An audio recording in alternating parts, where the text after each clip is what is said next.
Hello and welcome to CNN Student News on this Thursday, October 18th. Fair warning, if you enjoy being outside soaking up the sun, you might be a little jealous by the end of today's show. The extraterrestrial explanation's coming up in just a bit.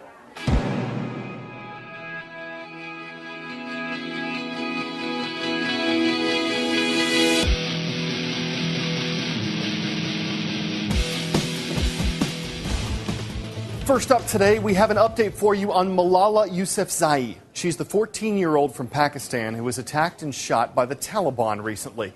Malala had spoken out against the group and called for education rights for girls. That's something that the Taliban are against. On Monday, Malala was airlifted from Pakistan to a hospital in England for specialized medical treatment. Doctors say her recovery could take months. As of Wednesday, Malala was in stable condition, but she wasn't able to speak. Malala was attacked on October 9th on her way home from school. She wasn't the only one who was hurt in the shooting. Reza Saya traveled to the region in Pakistan where Malala is from. He talked to one of the other girls who was shot that day and visited their school. Here's his report. The city of Mingora in Pakistan's scenic Swat Valley. This is the region the Taliban took over in 2008, forcing shut, then blowing up girls' schools, threatening to kill anyone who stood in their way. This is also where Malala Yousafzai and her classmate Kainat Ahmed defied the Taliban by going to school anyway. Kainat was seated next to Malala when Taliban gunmen stopped their school van and opened fire. One of the bullets hit Kainat in the arm. In her hospital room, a mob of reporters shoved their way through for a glimpse of Kainat's 10-minute visit with Pakistan's interior minister. Do you regret standing up against the Taliban now that you've been hurt? No, sir, I don't regret it. God willing, I will continue my education. What do you want the world to know? Girls' education here is more important than boys, because boys can have any jobs they want here, but girls cannot. I want to tell all the girls to continue their mission to get an education. All right, we have left Kainat in the hospital. We're heading to Malala's school, and we are really racing at high speeds in an armed convoy. And it shows you, even though the government says they've cleared the Taliban out of this region, there's still a lot of safety concerns. We've arrived at Malala's school. This is where Kainat went to school as well, and so did Shazia, the other schoolgirl who was hurt. When the Taliban took over this region, this was one of the few girls' schools that remained open. The headmaster was Malala's father. He essentially said, no, we're staying open. Much of what Malala learned was in classrooms here. Despite the attack on students here, the school opened 3 days after the shooting. How can you take practical steps to make sure these little girls are we are taking safe?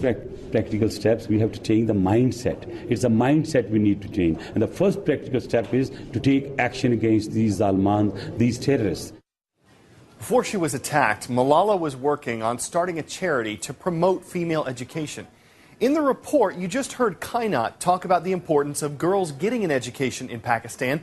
To learn more about Malala and the cause that she and her friends have fought for, click the Impact Your World link in the Spotlight section of CNNStudentNews.com. What's the word? It's the study of objects and materials that are outside of Earth's atmosphere. Astronomy. That's the word.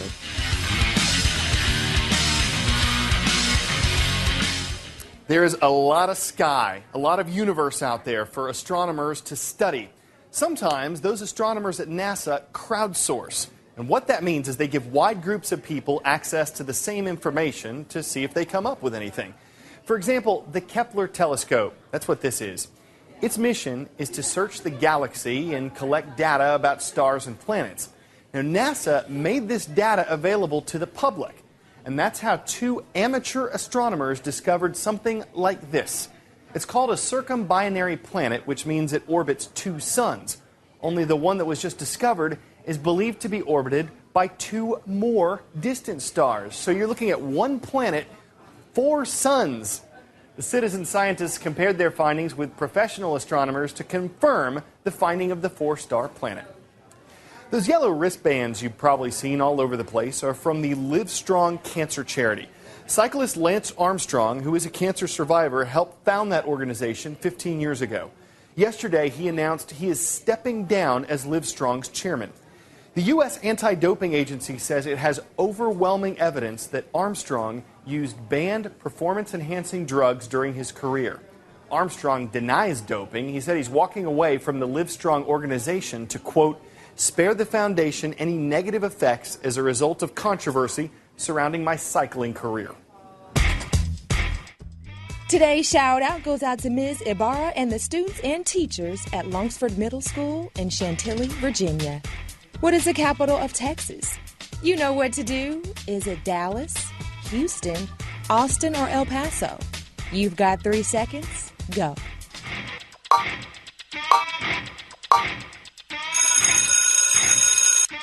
The capital of the Lone Star State is its 4th largest city, Austin. That's your answer, and that's your shout out. Just outside of Austin, you can hop on Highway 130. It's a toll road, and it's one way to get from the state's 4th largest city to its 2nd largest, which is San Antonio. But if you do take Highway 130, starting next month, you might be able to make that trip a little faster. That is because the speed limit is going up for a stretch of 41 miles. The new limit will be 85 miles per hour.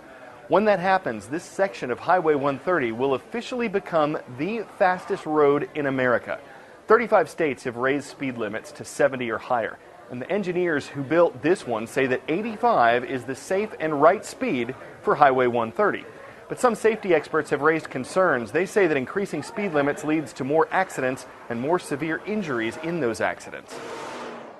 All right, we're going to stay on the road for this next report, but we're going to move into the bike lane. Now, you've seen road bikes, mountain bikes, dirt bikes, but the two-wheeler that Aisha Sasay is talking about is in a class all its own, and that is because of the material that it's made out of. Check this out. Setting the wheels in motion on a breakthrough. With its pedal power and traditional two-wheel frame, this may look like a typical bicycle. But the Israeli entrepreneurs behind this bike call it the future of low-cost transportation. Basically, this bicycle is built out of 95% recycled cardboard, which is the most cheapest raw materials you can find in any country. And there's no metal parts. The rest is recycled car tires and plastic bottles. Not only is the bike eco-friendly, it's cheap. Each costs just $9 to build. Inventor Ishaq Gaffney came up with the design in his backyard shed. What I did is when I took the cardboard, I tried to overcome all the weaknesses that the cardboard as a shipping material, as we all know, had. Using a secret process, Gaffney says his cardboard bike is both waterproof and fire resistant. And by using green materials and keeping production costs low, he hopes the bikes can be given away in poor countries. When you see something like this, you understand quite fast that this is a real game changer. I know that the lifespan of a regular bike is maximum 5 years. So in 5 years, basically I can replace all of them because I will be cheaper, faster, stronger, and ecological. Now try to get me. Production is set to begin on 3 bicycle models and a wheelchair. They should be on sale within a year. Aisha Sasay, CNN, Atlanta. So a cardboard bike might work, but a cardboard anchor, that could produce some challenges. For example, trying to get him to ride a bike. We thought this would be off the chain, but it didn't really work. He can't figure out how to sip hot chocolate, needs someone to spill it out for him. All right, man, stop mugging for the camera. He doesn't need much help getting ready to go on camera, but you know how this can go. Hair today, gone tomorrow. Especially since he is an absolutely terrible news anchor. Look at him, always falling down on the job. You know what's worse is that we came up with all of these puns and all of these situations for Cardboard Carl, but in all of them, his performance was absolutely flat. Well, we did the best we could, and hopefully you weren't bored by it. Back tomorrow to close out the week. I'm Carl Azus. Let's go, buddy.